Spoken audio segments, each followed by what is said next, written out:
प्यारे बच्चों, हिंदी व्याकरण में आज हम कारक के भेद पढ़ेंगे।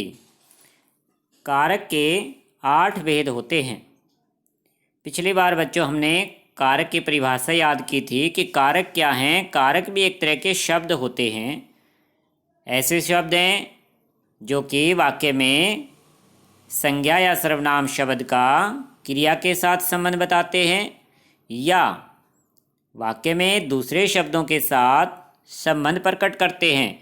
यानी कारक का अर्थ क्या हुआ कि कारक एक तरह के ऐसे शब्द हैं जो कि वाक्य के अंदर दो शब्दों में संबंध प्रकट करते हैं या क्रिया के साथ संबंध बताते हैं। यानी संबंध बताने वाले शब्द हैं। कारक कोई और चीज़ नहीं बल्कि ऐसे शब्द हैं जिससे वाक्य की जो क्रिया है वो पूरी होती है, उसका अर्थ स्पष्ट होता है और उसका संबंध वाक्य के अन्य शब्दों से जाना जाता है। अब जो कारक हैं बच्चों वो वाक्य में अपने चिन्ह के साथ प्रयोग होते हैं जिन्हें परसर्ग या विभक्ति चिन्ह कहते हैं। तो आज हम इन कारक के नाम और इनके विभक्ति चिन्ह याद करना सीखेंगे कि कारक के 8 भेद हैं। कर्ता, कर्म, करण, संप्रदान, अपादान, संबंध, अधिकरण और संबोधन।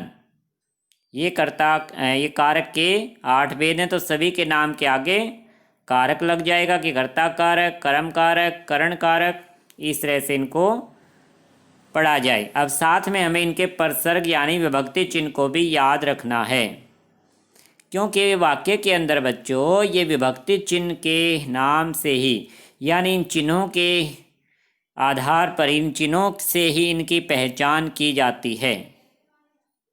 आपको इसी पहचान को याद करने की आवश्यकता नहीं पड़ेगी। मैं आपको आज एक आसान तरीका बताता हूँ इन विभक्ति चिन्हों को याद करने का, जिससे आप वाक्य में इनकी पहचान कर पाएंगे। आइए सीखते हैं कैसे याद करना है। आपको कारक के नाम के साथ इनको पढ़ना है 2 या 3 बार कम से कम, तब आपको ये याद होंगे।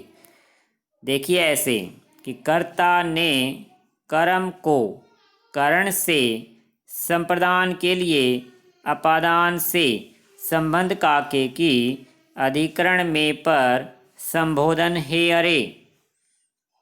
क्योंकि कई कारक के बच्चों 2 विभक्ति चिन्ह हैं, जैसे करण के से या के द्वारा, संप्रदान के लिए या को, संबंध में 3 है का, के या की, अधिकरण में और पर, संबोधन के हैं हे और अरे।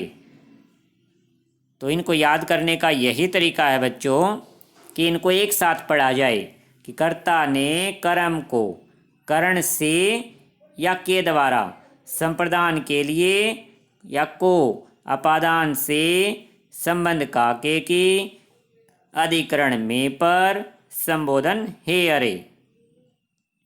तो इस तरीके से आप कारक के नाम के साथ विभक्ति चिन्ह याद कर पाएंगे और फिर इन्हें वाक्य में आसानी से पहचान भी पाएंगे कि जिस शब्द के आगे ने लगा होगा वो हमारा कर्ता कारक शब्द है, जिसके आगे को लगा होगा वो हमारा कर्म कारक है, जिसके आगे से लगा हुआ है वो हमारा करण कारक बन जाएगा, जिसके आगे के लिए या फिर लिए लगा है वो संप्रदान बन जाएगा, जिसके आगे से लगा है वो, जैसे छत है, छत यहाँ अपादान कारक है। रचित के आगे का लगा हुआ तो रचित का भाई से या नवीत रचित का भाई है तो रचित का नवीन के साथ संबंध प्रकट होता है। में चिन्ह से हमें पता लगता है कि अलमारी अधिकरण कारक है। हे प्रभु, हे शब्द से पता लगता है कि संबोधन कारक का प्रयोग किया गया है। तो इस तरह से बच्चों इन चिन्हों से ही हम कारक की पहचान कर पाएंगे।